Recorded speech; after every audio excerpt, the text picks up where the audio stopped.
The last major second Encore update was way back in 2015 when we were working on Skullgirls Mobile, and beyond kind of minor quality of life updates, there weren't any kind of major future updates planned. We had actually started working on Skullgirls Mobile at Hidden Variable in 2014, 2015, and we finally launched in 2017, and we were slowly releasing sets of characters based on the original roster over the years.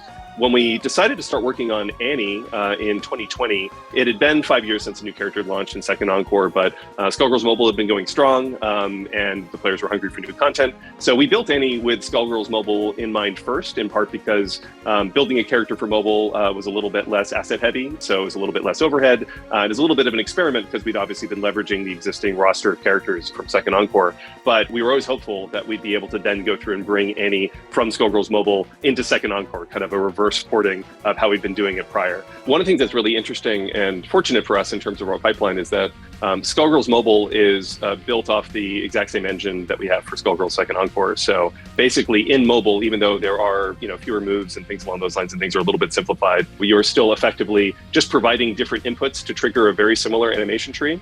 So when you're building a character with Second Encore in mind, or if you're building a character with Skullgirls Mobile in mind, it is relatively straightforward for us to go through and then port that experience over to the other platform. The whole character development process is pretty highly collaborative between Hidden Variable, Future Club, and obviously the community as a whole. I think although Hidden Variable is the lead developer and predominantly responsible for design and engineering, Future Club is responsible for almost all the art and animation, while also providing a ton of design and creative support as well. But predominantly, Future Club is responsible for helping out on the second Encore side, and Hidden Variable handles all the stuff that's needed for Skullgirls Mobile.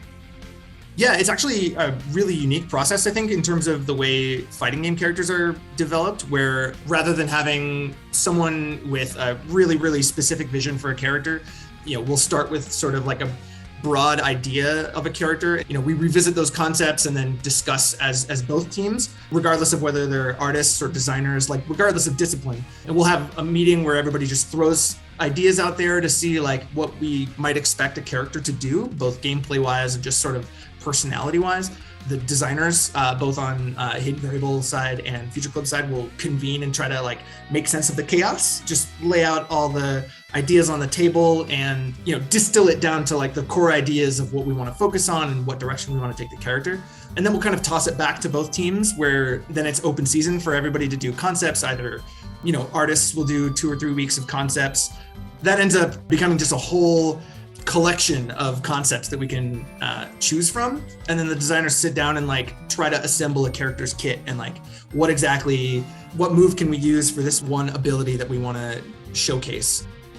I think one of the most exciting parts of that is that openness allows us to go through and test boundaries. We'll obviously find a lot of stuff that we think is really cool, but we'll also find a lot of stuff that we feel, actually, it doesn't quite fit the character for this reason. And then the exercise of us trying to articulate why that doesn't work, either from a gameplay perspective, or actually that's like, the character isn't quite that sadistic. It's a little bit more like this, or, the way in which the character actually is going to go through manifest through animation starts to, come to light. And we're able to start to set boundaries for ourselves and really hone in on what makes that character unique and special and distinct, just by virtue of going through and having this wide swath of ideas that are originally brought up.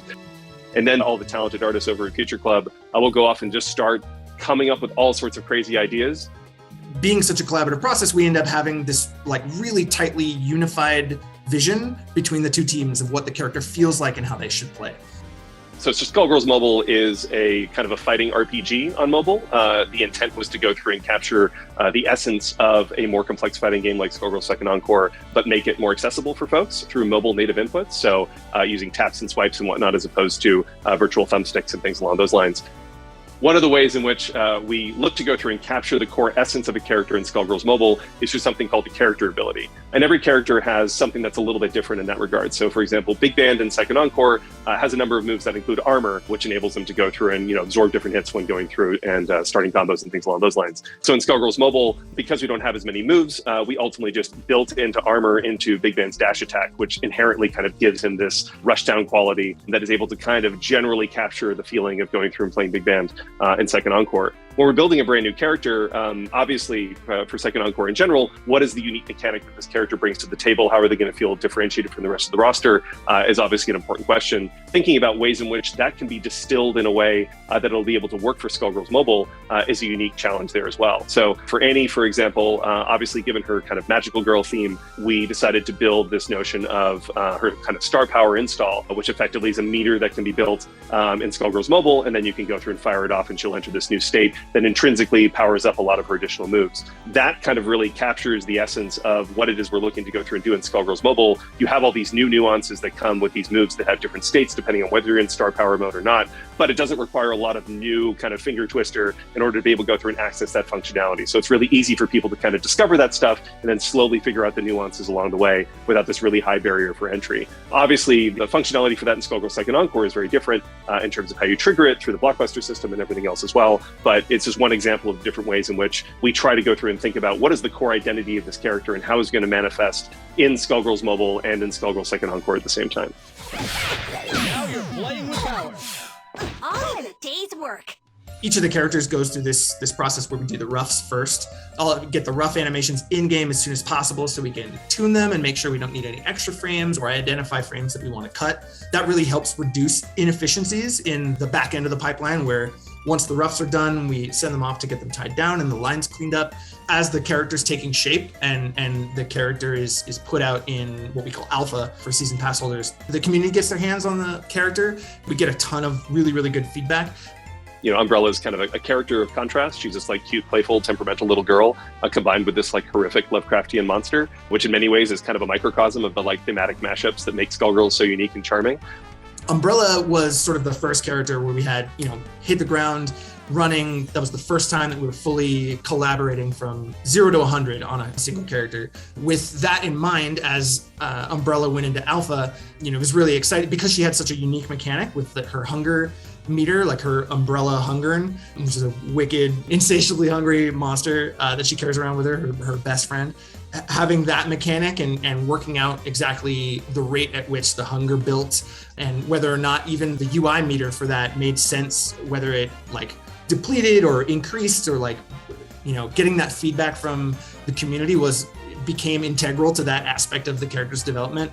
Being able to use that alpha period to get the character into players' hands and get that feedback immediately and make sure that, we didn't have to go with our gut in one direction and just hope that people got it the way that we considered it. But having that secondary perspective from the community inform sort of like how the character is being received and how the mechanic is working was a really great learning experience, and also ultimately ended up making Umbrella into a better character. It's in the game. For Dahlia, the most common recurring theme that came up in our initial brainstorming conversations was doing something related to her gun's ammo. Since she has a giant grenade launcher mounted on her arm, which is visible ammunition, we talked a lot about how loading and firing her ammo would work. Once we had concepts come in showing different types of ammo, like everything from an incendiary round to shooting out a giant spear that impales you into the nearest wall, we decided to explore different ammo types as one of her main mechanics.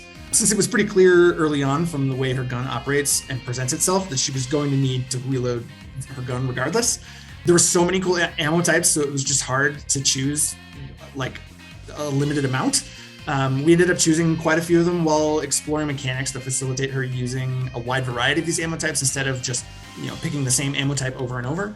I think one of the things that's interesting that we've been figuring out over the course of the alpha process is just kind of how much agency you as a player have over the type of ammo that you load and use. How much of that is intentional versus how much of it is kind of RNG based, and you have to find a way to kind of leverage whatever ammo fate deals you as a means of going through and mastering the character as a whole. So that's one of those things that in a traditional fighting game development scenario, you might just have to go through and make a call, and maybe you guessed right, maybe you guessed wrong in terms of what the community would ultimately respond to best and what finds that sweet spot between being really fun and accessible while at the same time being really interesting and nuanced for advanced competitive level play. But thankfully, because we have such an active and engaged community, they let us know right away as soon as they get a chance to go through and play with it. With each of these characters, we sort of approach their gameplay direction in terms of like what gaps do these characters fill. That's one of the core challenges of any of these characters. And one thing I think we're excited about for Dahlia is giving her like this movement option that feels unique to her. She can do this onslaught. It's kind of like an arcing air dash in midair and from the ground, but it gives her kind of this unique approach angle that not many or no one really in the cast has. Building her move set around that and how she can use that to pressure opponents while also using it in conjunction with how her gun functions was sort of the main goal. At Combo Breaker, we actually had an exhibition between Sonic Fox and Pen, who came in and played Dahlia for the very, very first time. They were at our booth for the entirety of the day and then had a showdown later on that evening. It was just amazing to see all the different things they were able to go through and pick up in such a short period of time, even with an extremely limited kit. Now that Dahlia has way more stuff in her kit, and both Sonic and Pen have had more than 6 hours to go through and spend with her, we're really excited to see what kind of madness they'll come up with in their run back at EVO today. One of the first things that we do when we're kind of figuring out our schedule for a character is how do we get them to alpha as quickly as humanly possible? And for us, alpha basically means all of the core functional stuff that's needed for a character to go through and operate, really basic hit reactions, all of the movement animations, some basic normals and juggles and things along those lines. The character development process kind of doesn't start until you're actually at an alpha point. And we can all go through and play it internally, but then also with Skullgirls, we take it one step further and we go ahead and we make that alpha version of the character available to the public. So while we're continuing to go through and refine the character, tuning them functionally, adding in new animations, the player base is able to actually go through and experience the current state of the character along with us. And we're able to see how they go through and react to changes to how our normals behave. When we add a new special, we add a new super. As we drip feed each of those new features, because a lot of those players are so eager to go through and basically take that, whatever the new hotness is, and figure out all the cool ways in which they can go through and apply it, you can kind of watch the community's knowledge and understanding of that character's kit grow organically as each new ingredient is ultimately added, which is really cool and exciting. That community-centric iteration and tuning process is something that's super, super important for the Skullgirls Second Encore development process, and it's something we've also taken to heart for Skullgirls Mobile as well. Players will not hold back. When they know that you're listening and they know the developers take that feedback to heart, they will tell you exactly the kind of information that you need to know so you can make the right informed decisions to ultimately create the best character possible. The characters would not be who they are today were it not for all the time and effort that the community has put into playing those characters, sharing their thoughts, sharing videos, engaging in impassioned debates on Discord and on the forums and whatnot. We literally couldn't do it without them. So it's one of the best parts of developing characters in Skullgirls Listed community. It's been crazy to think that it's been 10 years since the original Skullgirls launched and 5 years since Skullgirls Mobile launched. We certainly wouldn't be here today were it not for the tireless support from everyone in the Skullgirls community. It's only because of everyone's passion and dedication to supporting each other and supporting the game that we even have the opportunity to go through and create all of these amazing new characters. The best is yet to come. Thank you so much. We couldn't have done it without you.